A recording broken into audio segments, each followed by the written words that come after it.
ประธานคณะกรรมการปกครองแขวงจำปาสักพร้อมคณะเคลื่อนไหวติดตามสุกอยู่บริษัทลาวไฮโดรเจนสะอาดจำกัดวันที่ 11 พฤษภาคม 2026 ฐานปริญญาเอกสุขสวรรค์วิไลวงศ์ประธานคณะกรรมการปกครองแขวงจำปาสักพร้อมคณะได้ลงเคลื่อนไหวติดตามสุกอยู่การดำเนินการก่อสร้างโครงงานของบริษัทลาวไฮโดรเจนสะอาดจำกัดซึ่งเป็นบริษัทที่ผลิตการขั่วกาแฟแบบไฮโดรเจนของแขวงจำปาสักตั้งอยู่เขตเศรษฐกิจพิเศษปากเซญี่ปุ่น SME บ้านลัก19เมืองปทุมพรเพื่อเป็นการพันขยายมติกองประชุมใหญ่ครั้งที่12ของพรรคมติกองประชุมใหญ่ครั้งที่9ขององค์คณะพรรคแขวงจำปาสักก็คือการพันขยายมติของกรมการเมืองศูนย์กลางพรรคเลขที่04/กมสพ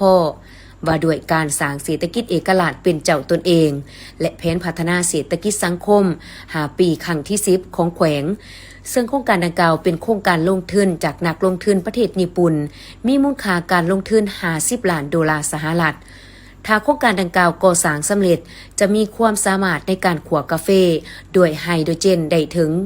10,000 ตันต่อปีซึ่งจะสร้างมูลค่าเพิ่มให้แก่กาแฟลาวได้อย่างมหาศาลทั้งเป็นการประกอบส่วนสำคัญให้แก่การพัฒนาเศรษฐกิจสังคม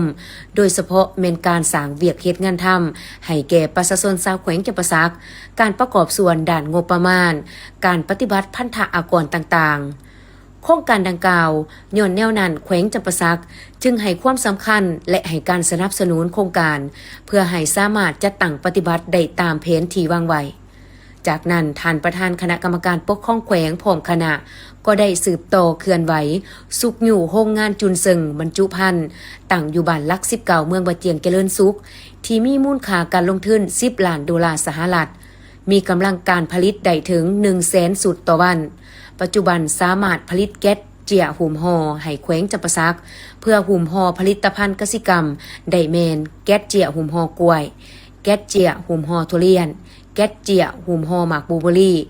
ผลิตแก๊สเจียให้โรงงานอุตสาหกรรมเหล็กตะปู